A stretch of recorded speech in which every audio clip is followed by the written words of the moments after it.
Muy buenos días, hermanitos. Estamos aquí de nuevo con nuestros estudios, que nos la pasamos como 15 días sin ellos, pero pues que tuvimos inconvenientes. En esta ocasión, hermanitos, acuérdense de que estamos hablando acerca de las enseñanzas de los testigos de Jehová. No, de los testigos de Jehová, no, de la Watchtower. Recuerden de que aquí la idea es tratar con amor al testigo de Jehová. Personas muy buenas, de que están por ahí predicando y que no están haciendo absolutamente nada malo. Según ellos, ¿no? Porque sin darse cuenta están sembrando una semilla mala, pero ellos son utilizados. Entonces vamos a tratarlos con consideración, con amor. Es la Watchtower la que tiene sus enseñanzas.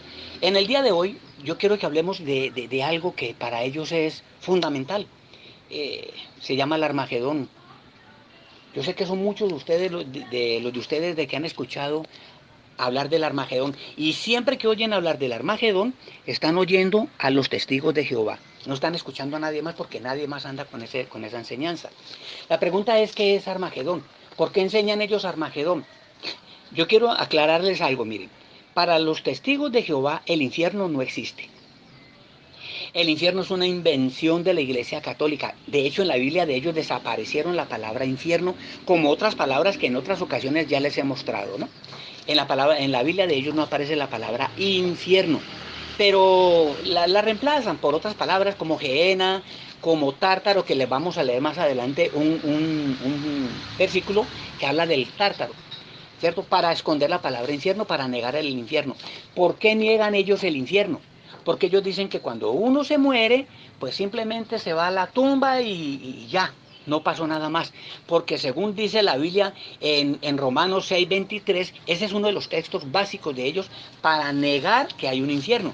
¿Por qué? Porque primero te leen ese texto y te dicen, mire, ¿se da cuenta qué es lo que pasa cuando uno se muere? De hecho, vamos a leerlo. Hoy tengo aquí en compañía mía una hermanita que es la que me va a acompañar leyéndome los textos, la hermana Polonia. Entonces, hágame el favor, hermanita, para que empecemos. Y quiero que escuchen bien este texto. Romanos 6:23. Miren lo que dice. Porque la paga del pecado es muerte, mas la dádiva de Dios es vida eterna en Cristo Jesús, Señor nuestro. Ok, ¿se dan cuenta? La paga del pecado es la muerte. A usted le leen ese texto. Dice, ¿qué le está diciendo el texto? Le está diciendo que usted puede haber cometido sopotoscientos pecados, pero el día que usted se murió, hasta ahí llegaron los pecados, ya le fueron perdonados. O sea, perdonados no, omitidos, ¿no? Omitidos, que simplemente usted no tiene derecho a vida eterna, pero ya usted se murió y ya todo quedó allí. La pregunta mía ¿eso es verdad? ¿O ese texto fue sacado de contexto? Miren, ahí no se está hablando de la muerte física. No, señores, no se está hablando de la muerte física. Ellos jamás leen el contexto. Y yo les he dicho a ustedes, un texto sin contexto es un pretexto. Y hoy vamos a leer el contexto para que se den cuenta que no está hablando de la muerte física. Si está hablando es de la muerte de nosotros al pecado. Léame, hermanita, el versículo 1 de ese mismo capítulo 6. ¿Qué pues diremos?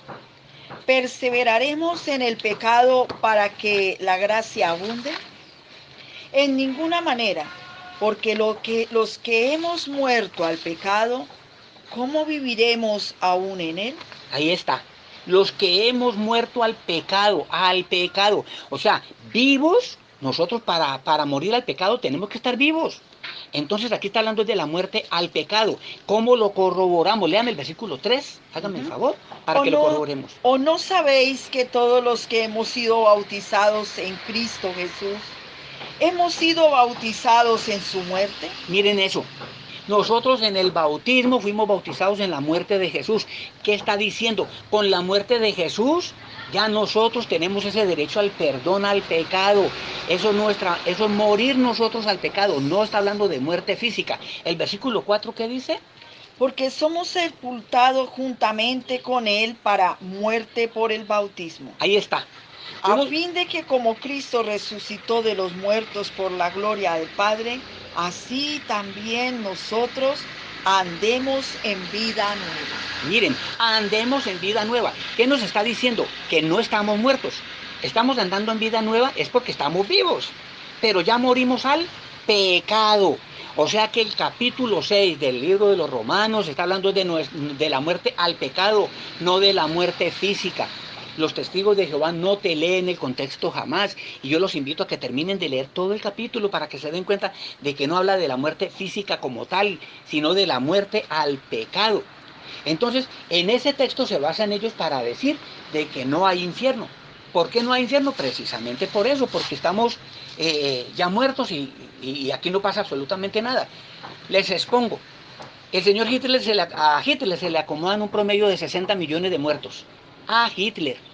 Pero si usted es una persona muy buena, muy caritativa, muy bondadosa, muy religiosa, y un día alguien le sacó la rabia, como decimos vulgarmente, y usted en medio de su rabia mata a esa persona, mire, usted ya mató, ya usted es asesino, pero usted mató a una persona en un momento de debilidad.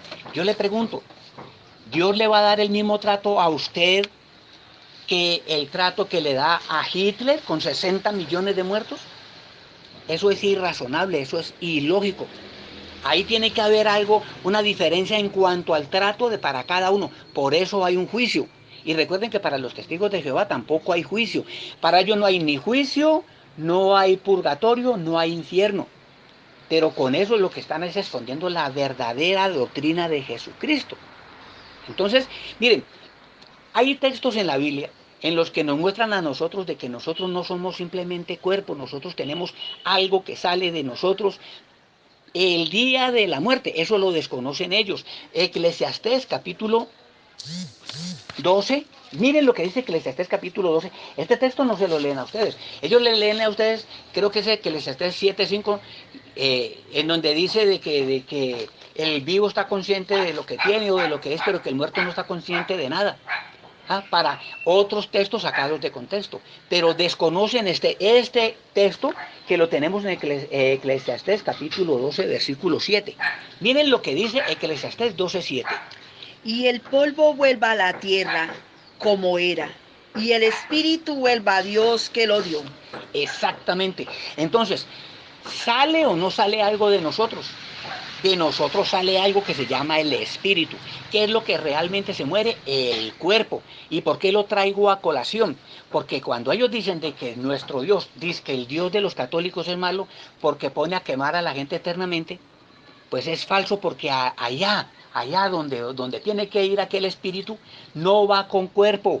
El cuerpo ya se deshizo, el cuerpo ya desapareció, era polvo y al polvo volvió. Lo que llega allá a pagar lo que hizo es el espíritu. Y yo les pregunto, ¿el espíritu se puede quemar? ¿Ah? El espíritu no se quema, ¿saben por qué? Porque lo que se quema es el cuerpo.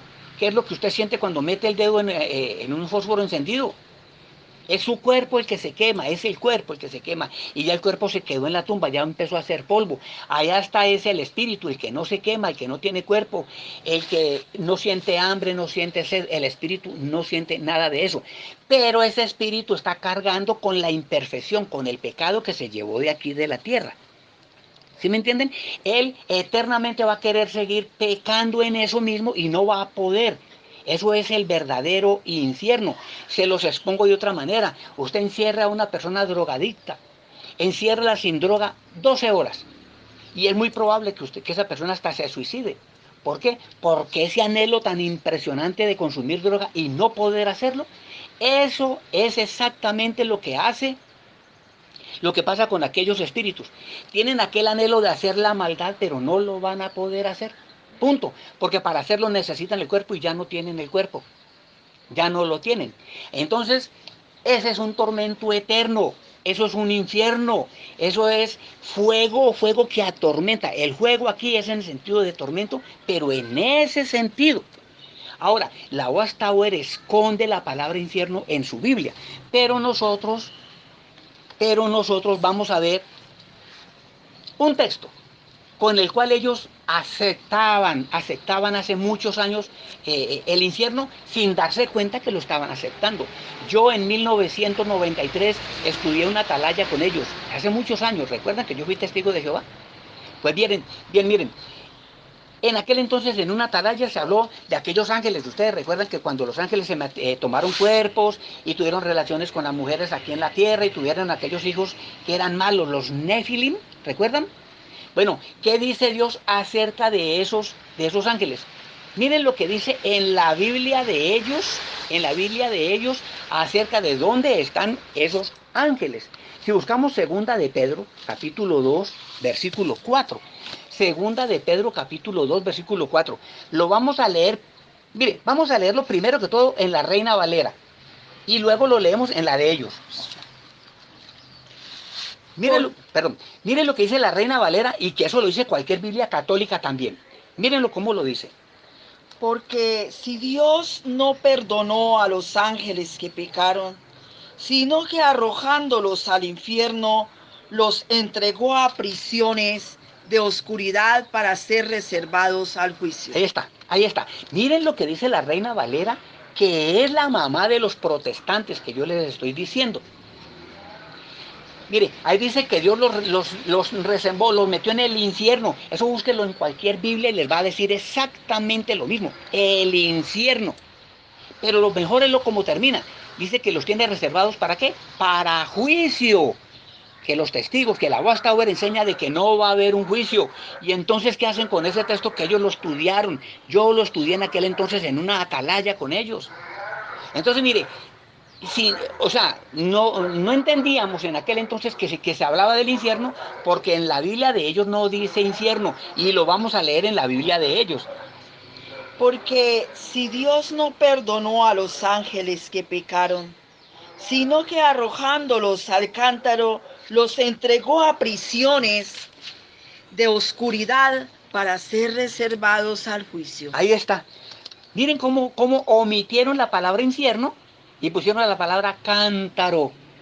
Mire, pueden ponerle el nombre que le pongan, eso se llama infierno y punto.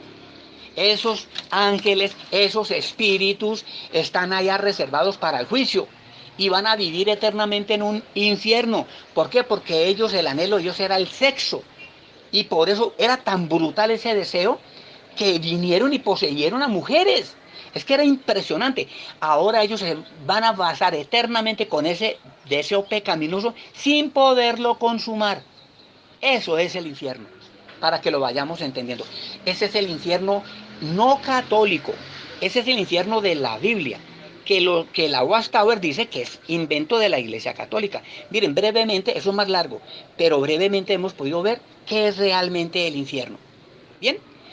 Listo. Pero ahora sucede que vamos a entrar ahora sí a lo que es el Armagedón, para que ustedes vean qué enseñan ellos acerca de lo que es el Armagedón.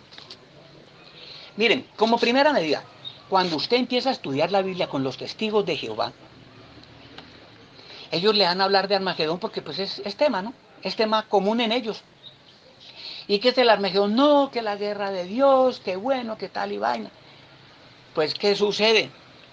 Que usted les parabolas, lo convencen y usted se interesa en el famoso Armagedón.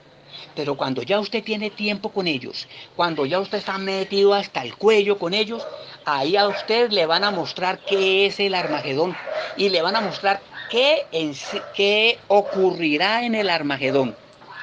Entonces, usted va a sentir terror. Se lo digo yo que lo viví. Usted va a sentir terror cuando usted vea lo que va a suceder durante el Armagedón, que es el día del juicio final que le hablamos nosotros, que enseñamos nosotros.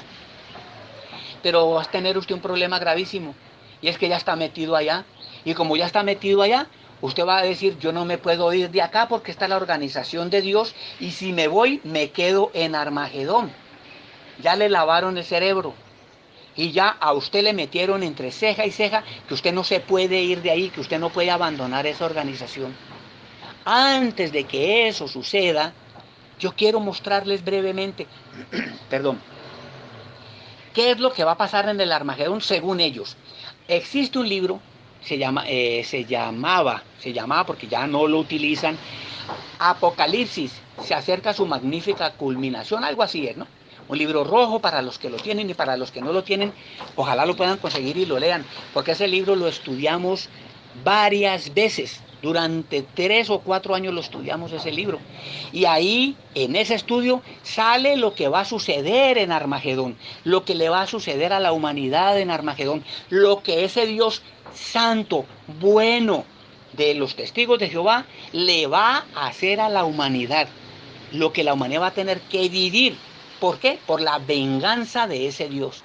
Porque es la venganza de Jehová, que ellos dicen, ¿no? Que la Biblia habla de la venganza de Jehová, sino que no es como ellos lo han interpretado. Jehová no es vengativo para venir a darnos una pela a nosotros. ¿Cómo se les ocurre una cosa de esas? Pero bueno, ya vimos el infierno, a ver si Dios era tan malo como ellos lo dicen. Ahora vamos a ver Armagedón para ver si es verdad que el Dios de ellos es tan bueno como el verdadero Dios de la Biblia. ¿Listo? Bueno, yo les voy a mostrar qué es Armagedón. Primero que todo, esa palabrita no aparece sino en un solo texto bíblico. Y lo tenemos allá en Apocalipsis capítulo 16, versículo 16. Mire, aquí vamos a leerlo. Apocalipsis 16, 16. Miren lo que dice. Y los reunieron en el lugar que en hebreo se llama Armagedón. Ahí está. Esa palabrita ustedes no se mueran buscándola en ninguna otra parte de la Biblia porque eso es allí nomás. A ver, ¿qué es Armagedón? Un cerro, es algo así, un montículo. Les mentiría si les digo exactamente dónde queda. Yo sé que queda por allá en el Medio Oriente, pero no recuerdo exactamente dónde es. Pero a ver, ellos reconocen de que no es literal que ahí van a reunir a toda la humanidad para el juicio. Ellos lo reconocen y eso está bien, porque es un montículo muy pequeño como para que quepa toda la humanidad ahí. Hasta ahí estamos bien. Pero como el significado es lo que realmente importa, ¿qué es lo que significa el tal Armagedón? Bueno, ya les dije, ellos no le muestran lo que va a suceder al principio. Se lo muestran cuando ya lo tienen metido usted hasta el cuello allá. Pero sí vamos a hacer algo. Vamos a leer, vamos a leer unos cuantos textos. No nos vamos a extender mucho, eso es larguísimo. Pero yo sí les quiero mostrar en varios textos qué es lo que le va a pasar a usted en Armagedón según los testigos de Jehová. Estamos ahí en Revelación en el capítulo 16, ¿cierto? Muy bien, y leímos el versículo 16, que es el que nos habla de que van a ser reunidos en Armagedón. Pero mire, para que empecemos a ver lo que usted va a vivir en Armagedón. Leamos ahí mismo en el capítulo 16, pero el versículo 1, del 1 en adelante. Vamos a leer y vamos a ir despacio para que vayan viendo lo que a lo que usted se va a enfrentar en Armagedón. Y oí una voz fuerte procedente del santuario decir a los 7 ángeles: vayan y derramen en la tierra los 7 tazones de la cólera de Dios. Miren eso, miren eso. A usted se lo van a enseñar, pero cuando ya esté metido allá, le van a enseñar de que, mire, nos vamos a enfrentar a la cólera de Jehová. De aquí en adelante no vamos a tener un Dios, un Dios tierno, un Dios que aguanta. No. De aquí en adelante es donde vamos a conocer la verdadera cólera de Jehová, la ira de Jehová. Sigamos leyéndolo para que vean qué es lo que va a pasar con la cólera de Jehová. Y el primero se fue y derramó su tazón en la tierra, y una úlcera perjudicial y maligna llegó a estar sobre los hombres que tenían la marca de la bestia salvaje y que adoraban a su imagen. Miren, están escuchando, ¿no? Una úlcera le va a caer a la humanidad. Una úlcera. Cuando hablan de una úlcera, ustedes recordarán que lo que le pasó a Job, que eran úlceras que no se le sanaban y que él no tenía, él se rascaba, era como con unas piedritas, unas conchitas y que, mejor dicho, usted se va a ir pudriendo poco a poco. ¿Gracias a qué? A la cólera de Jehová, según como ellos lo dicen. Vamos a seguir leyendo. Siga leyendo y vea. Y el segundo derramó su tazón en el mar, y este se convirtió en sangre como de muerto, y toda alma viviente murió. Sí, las cosas que había en el mar. Ahí están. Dense cuenta a qué nos vamos a enfrentar, hermanitos, en el Armagedón de la Watchtower. Mire, la mayor comida del mundo entero sale del mar. Entonces imagínense, el mar convertido en sangre. Porque eso lo vamos a ver según los testigos de Jehová. Eso lo vamos a vivir según los testigos de Jehová. Y todo lo que haya de vida en el mar va a desaparecer. Entonces vayan uniendo, ¿no? Vayan uniendo para que sepan a qué nos vamos a enfrentar en el Armagedón, con el Dios bueno de los testigos de Jehová. Siga leyéndome. Y el tercero derramó su tazón en los ríos y sobre las fuentes de las aguas, y se convirtieron en sangre. Y oí al ángel sobre las aguas decir, tú, aquel que eres y que eras, el leal, eres justo porque has dictado estas decisiones. Listo. Miren, ahora no son únicamente en el mar, ¿no? Porque hablaríamos de todo lo que está en el agua salada, pero ¿y los ríos? Y en los ríos, ¿se dan cuenta? Miren el Dios de los testigos de Jehová. Ese es el Dios de los testigos de Jehová. Ahora, léame el versículo 10 y el 11. Y el quinto derramó su tazón sobre el trono de la bestia salvaje, y su reino se oscureció, y empezaron a roerse las lenguas de dolor, pero blasfemaron contra el Dios del cielo por sus dolores y por sus úlceras, y no se arrepintieron de sus obras. ¿Se dan cuenta? Ahora, no, claro, como eso es para los malos. Entonces, a ver, aquí los buenos no están sufriendo absolutamente nada, pero es que da la casualidad que él acabó con los océanos. Y los océanos eran para los buenos y para los malos. Es que sucede que él acabó con los ríos. Y los ríos eran para los buenos y para los malos. Y entonces, ¿qué hacemos aquí? Tomándolo literalmente como los testigos de Jehová lo toman. Ahora miren, hay mucho más, ¿no? Pero yo quiero que nos vamos al capítulo 19, ahí mismo, en Apocalipsis, en el capítulo 19, leamos el versículo 21. Yo quiero que leamos el versículo 21. ¿Del 19? Del 19, sí. Pero los demás fueron muertos con la espada larga del que iba sentado en el caballo, la espada que salía de su boca, y todas las aves se saciaron de las carnes de ellos. ¿Se dan cuenta de esto? A ver, en la Biblia cuando se habla de que es Jesucristo el que viene a enfrentar al enemigo, pues aquí, ¿cuál es el enemigo?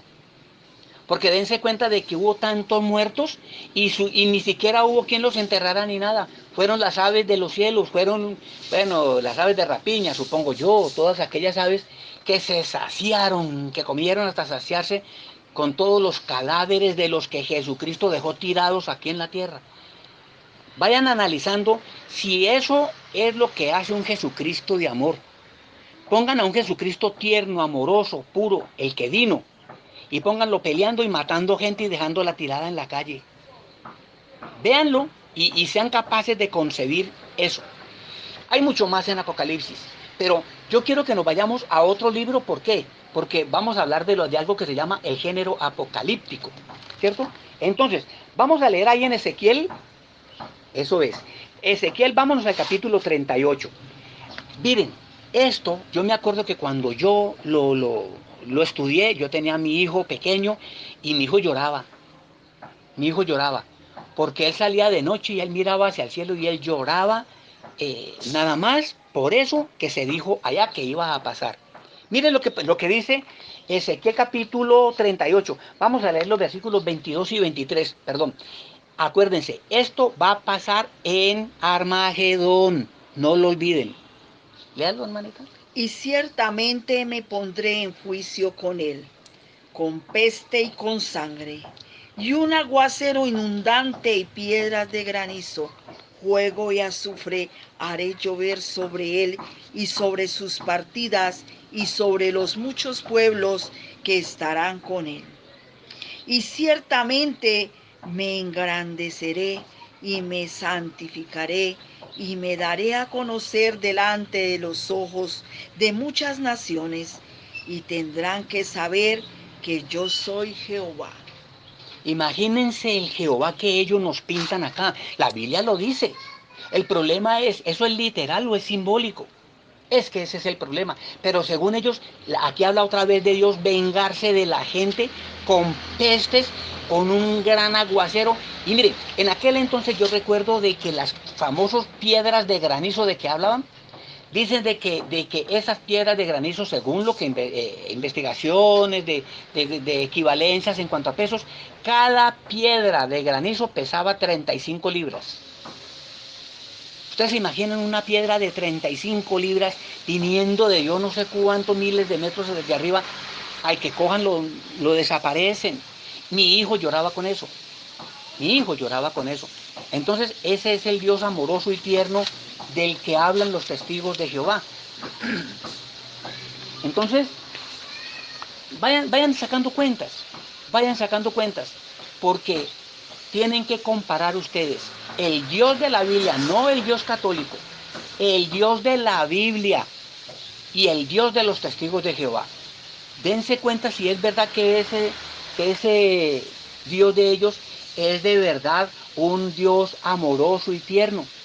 Acuérdense que critican Acuérdense que critican a los testigos a los católicos por el infierno, ¿cierto? Por una pésima interpretación de esos textos, ¿no?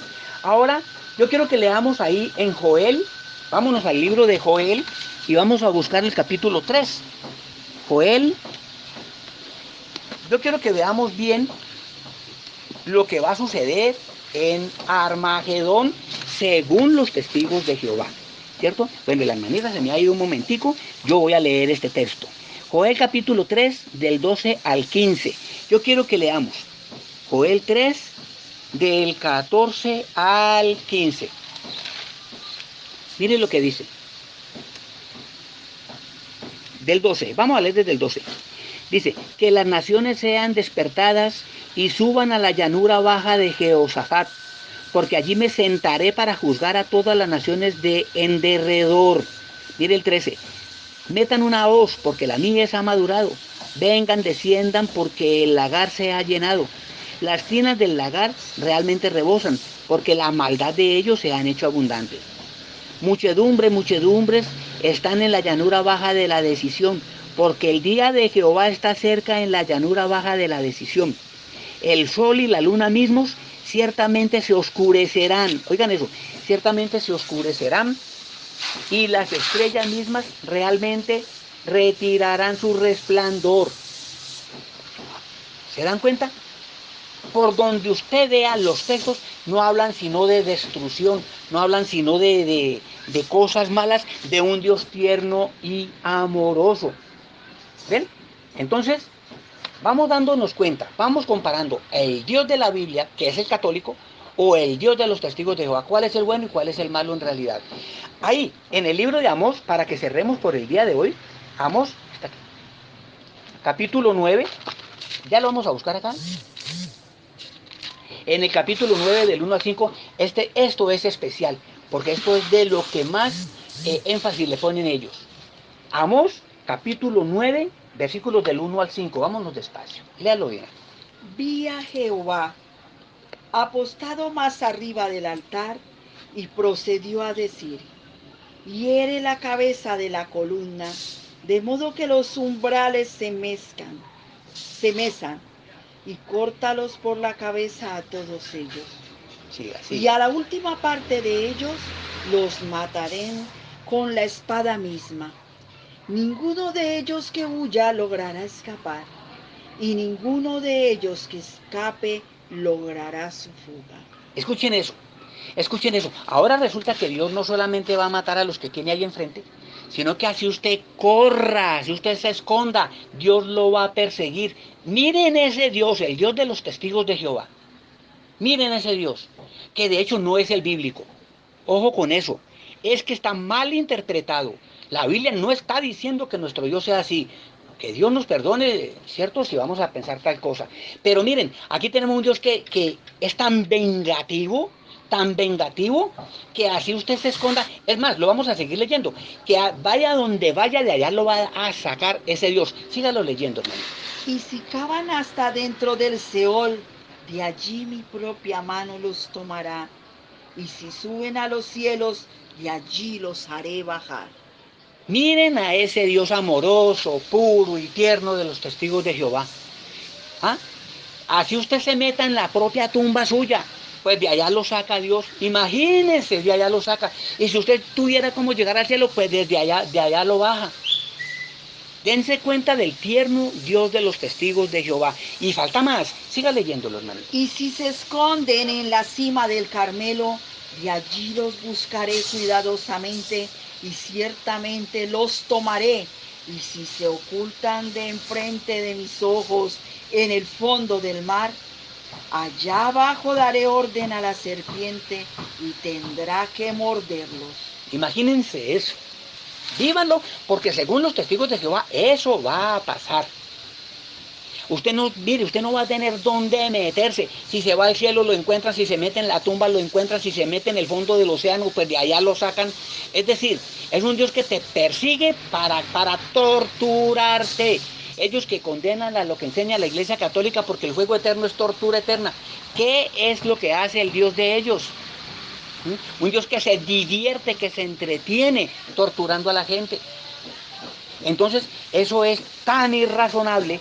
Ese es el famoso Armagedón al que se van a enfrentar ustedes, hermanitos, los que estudian la Biblia con los testigos de Jehová. Pero cobren ánimo, eso es mentira, eso es falso. Ese no es el Dios de los cristianos. Un Dios perseguidor, un Dios que se deleita persiguiéndote. Eso no es verdad, así no es. Ahora, ¿qué es lo que realmente pasa con ellos? Pasa de que no entienden qué es un género apocalíptico. Ellos leen de Apocalipsis y creen que ya pues es literal a él. Y viven en eso, metiendo miedo. Porque desde siempre esto se va a acabar, estamos en los últimos días, ya llega Armagedón. Nada bueno, nada bonito, todo lo peor. Miren, yo les voy a enseñar, especialmente a los testigos de Jehová, que escuchen este mensajito. Igual para todo y que lo escuchen. Apocalipsis es un género literario. Apocalipsis tiene sus partes que hay que saberlas interpretar cuando son literales y cuando son simbólicas. Lo que pasa es que la Watchtower agarra los textos y los vuelve literales cuando le conviene y los vuelve simbólicos cuando le conviene. Todos estos textos para ellos son literales. Ahora, ellos creen que Apocalipsis es únicamente el último libro de la Biblia. Pues no, hermanitos. Al género apocalíptico, ¿por qué se utilizaba el género apocalíptico? Este género es una invención, digámoslo así, de los hebreos.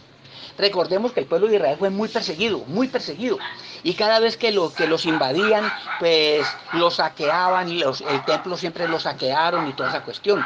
Ellos tuvieron que, para poderse comunicar sin que los enemigos se dieran cuenta, idearon este género que llama apocalíptico.